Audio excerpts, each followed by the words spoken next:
Hi, today I thought I would do a quick video on how to make crepes. Right now, I'm using Julia Child's recipe.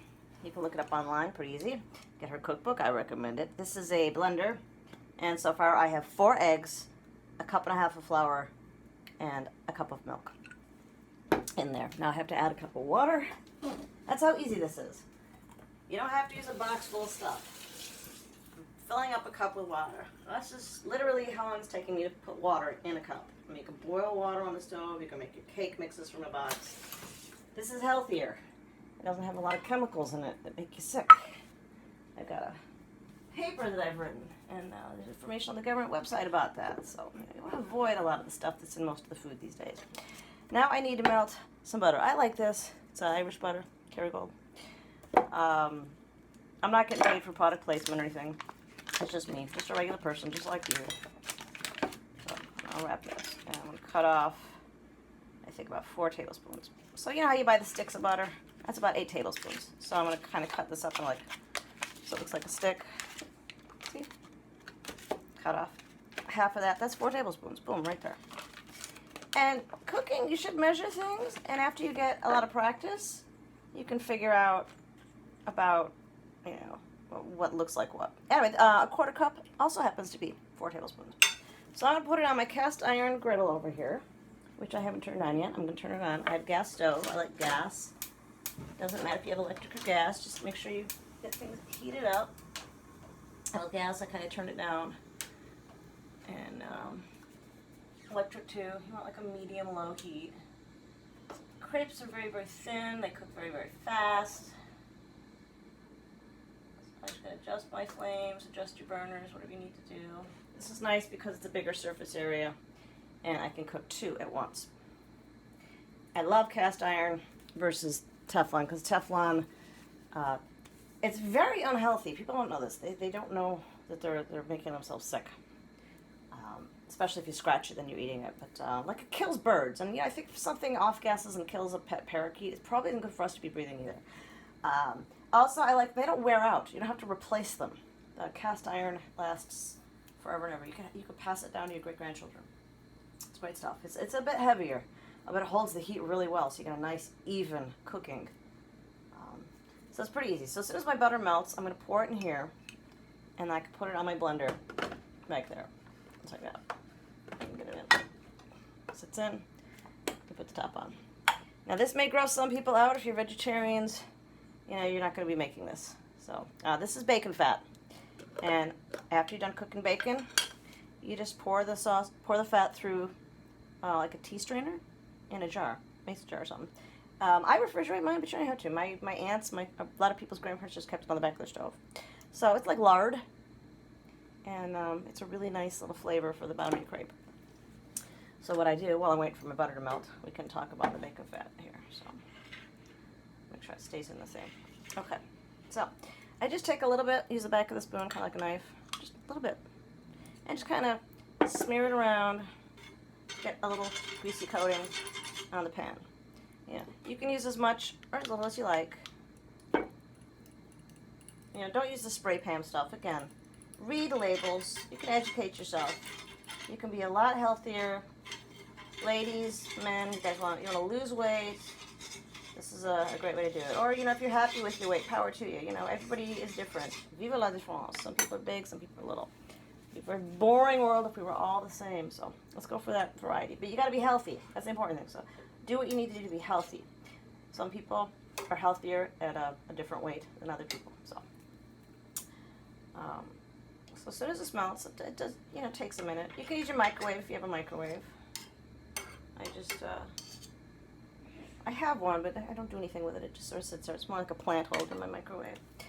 So these, if you have the organizational abilities, make them the night before so the flour absorbs all the liquid. That's the proper way to make it. This is pretty savage what I'm doing, but this is real life, and most of us don't necessarily plan ahead. So anyway, so I can put the rest of my butter in the fridge. You can leave it out. Get a butter dish. Butter will keep for weeks on the table. It doesn't have to be refrigerated. Okay. It might melt if it's over 90 in your kitchen if you don't have central air like me. I don't have central air, so it can get pretty soft, which is good if you're making bread. We can do that in another video. This is just about melted enough, I think. Getting there. Yeah, see, it takes a little bit of time. It'd be melted by now in the microwave. Don't put metal in a microwave. Use a glass bowl, like a cereal bowl or something, or measuring cup, whatever you want to do. And just cut it up into smaller pieces. In case you never had a chemistry class, there's this thing called surface area. So smaller pieces will melt faster than a big piece because they have more surface area for all that heat to get at. Yeah, like a little mini chemistry lesson here. Woohoo! Heat is the transfer of energy. Yay, science. Okay. So, yeah, that's how heat works. Oh, I got a little butter on there. See how that's going to work out real well for my crepe? Getting butter on there with the bacon fat.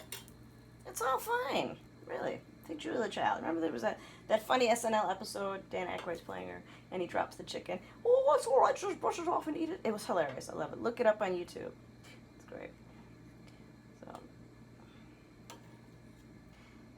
and you know, somebody out there, if they know why we melt butter first instead of just putting it in and cutting it all up, let me know.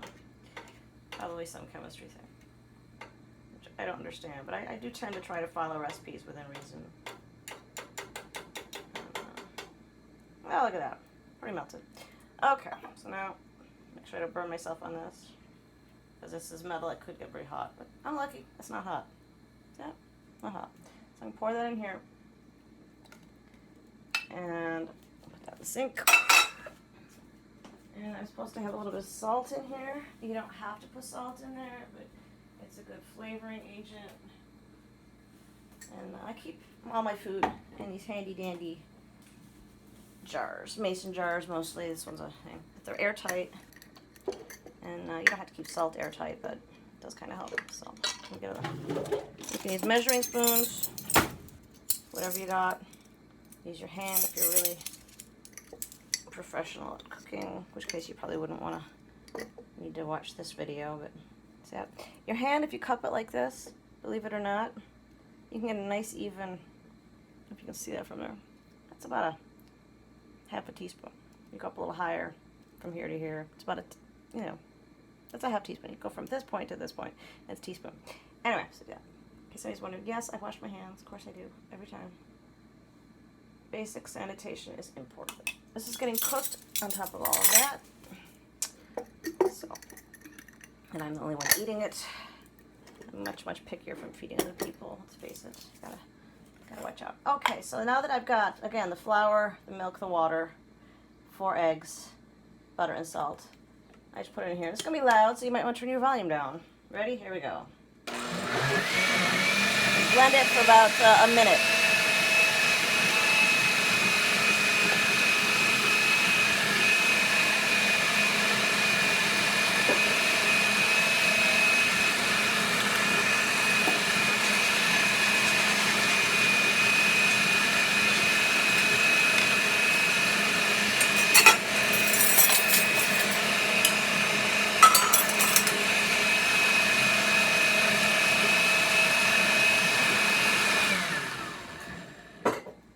Now the whole blending for a minute there, you just want to get that flour mixed up. Again, it's better to make this overnight if you can, but who's got time for that? Not me. Hell no. Okay, so now I like this because it's got this little pour spout. And I can pour it on the griddle, and I just kind of pour in like a little spiral. And it's not a perfect circle. Big deal. You know, they make these fancy smashy gadgets if you want to do that, but I just kind of, so it's just sort of dripping. That's it. And then you wait a second or two. See, it's going to change color. And these are great. You can put anything in them. It's like a kind of like a flour burrito, but you can put in cheese, vegetables, jelly, fruits, meats. So it can be savory or sweet. It is really versatile. Kind of like a piece of bread. You can make any sandwich with a piece of bread. It doesn't have to be BLT. It could be you know, like the Godfather with all the sauce in them. You go crazy or as simple as you want with it. I could just sometimes scramble some eggs and put them in there, and then roll it up and eat it. Other times I just do some jelly with some butter. You know, see how it's a little bit darker than when I first did it? And not quite there. It's got to have a little bit, and then you flip it, and you're done. So, I'm gonna go. This one's better in the front. Got a little light brown. Didn't quite flip perfectly. See, this is real life. It's not like I'm not a professional chef. I'm a hack. Okay, so it's got a little tiny bit of brown color on there, and that is it. Then after a couple of seconds, you can just take a plate. Love my Fiesta ware. Anyway, and just scoop it, and I kind of flop it. So one more time, in case I missed that motion, because this is tricky. Just kind of let it drop. That's it. This one. Scoop under real quick flip. And you know, sometimes they don't flip right. Life happens. It's gonna be tasty. So, that is how you make crepes. And then you can just, see, nice and thin. Delicious. Okay, thanks for watching. I'm gonna make more crepes. See you next time.